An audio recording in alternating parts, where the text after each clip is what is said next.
Hey peeps, it's Tripl-L, and today I'm here to talk to you about Bleach Chapter 678? Yes, that's the chapter number. 678, The Future Black. It's a very simple Bleach chapter. It's Bleach chapters, not much really happens, but when the few things that do happen are usually exciting enough. The exciting thing in this one is to see Ichigo's new Bankai. Personally, I'm not really feeling it. You could see the original black sword in the design itself, and then it's surrounded by a white sword.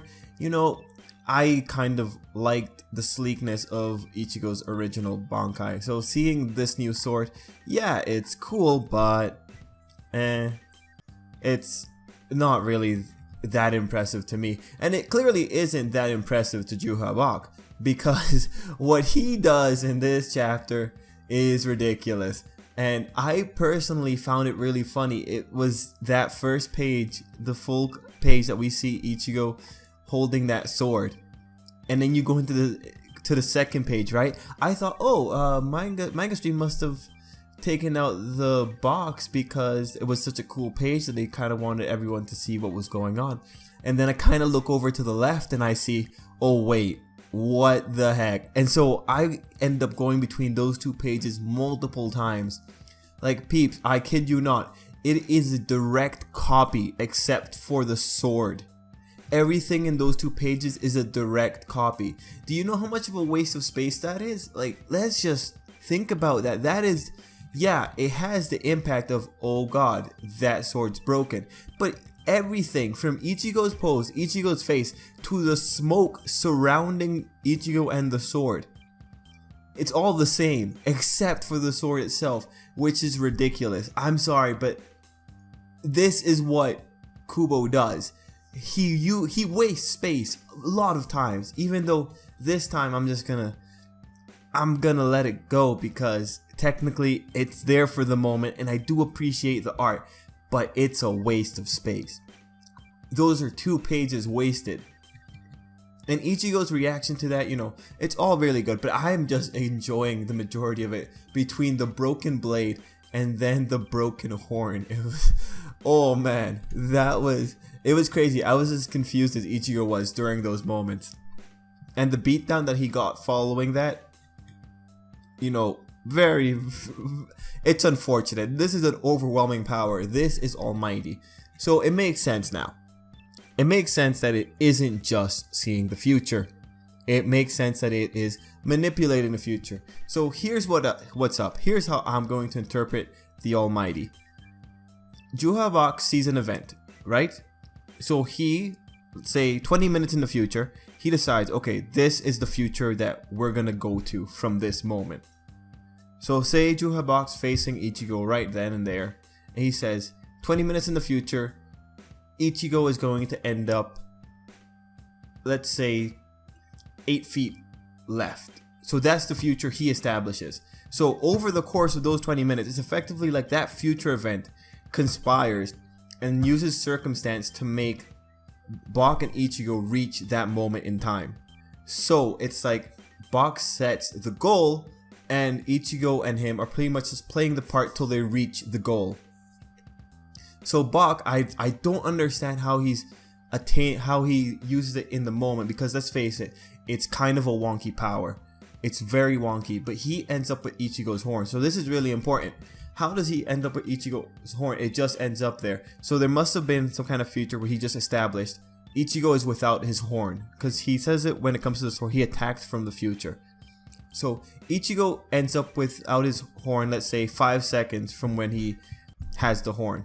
So because there's no real way of getting that to work, the future conspires from that point back to the past to make it so that somehow the horn ends up in Bak's hand, and Ichigo doesn't have the horn, so that the future that he established is still true, but how he gets there is where everything just falls apart. So that's effectively why it's almighty, because the past gets guided or rewritten in such a way that it's like, what just happened? And in that case, it's a much more fearsome power, because man, even trying to explain the way I interpreted that was difficult. I hope you guys understood as well. Cause, oh man. Anyway, what else do we get in this chapter? Well, Orihime can't really help because Bach's attacking Ichigo from the future, so he's gonna keep getting hit.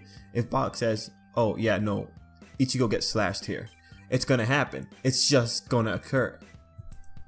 And that's kind of messed up. Or maybe he says to the future like, Ichigo has a wound across his shoulder 5 seconds from now. So Ichigo ends up with a wound happening so that the future that he said is true. That's the only way that I can see it. He sets a future and it has to be true. So the past conspires to make it true. It really is an almighty power. And in that case, it's really impressive. Bach is really powerful and I just don't see how Ichigo can get around this. How can Ichigo defeat something that's coming from the future? Because his power set just doesn't lend to it. His power set's about compression and just efficiency and raw strength. I just don't see how this is going to work out for Ichigo. I mean, you have Orihime who could technically reject all injuries, so she can keep Ichigo kind of healthy. But Ichigo's power just isn't made for it. If there was like a Bankai that involved time manipulation or cause and effect, I could see it, but I don't know how this is going to work because none of Ichigo's fragments work towards this. But oh well, peeps. It's a very interesting chapter because of the revelation of Almighty, and Ichigo's Bankai form was effectively reduced to nothing. And honestly, in terms of design, I don't see anything particularly great about it. I mean, it's just a bigger sword. I kind of like the sleeker sword, and his costume is effectively the same. So peeps, let me know what you thought. I had fun with this chapter. It's a very entertaining chapter. Juhabok made it a very entertaining chapter. But we'll have to see what Ichigo pulls out of here. Oh, and also Bankai. His Bankai's broken. Isn't that a big problem? Isn't that like why he had to go to the Soul Palace to see the Zero Division? Because his Bankai broke the first time and now Juhabok did it again? How is he going to repair it?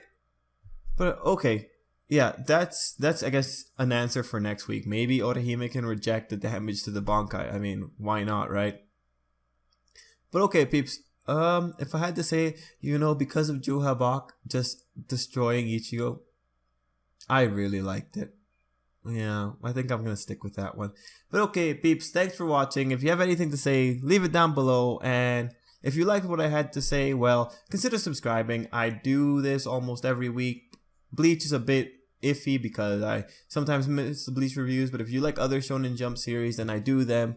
So, you're likely to have a fun time following. Anyway, peeps, till next time. See you later. Have a good day.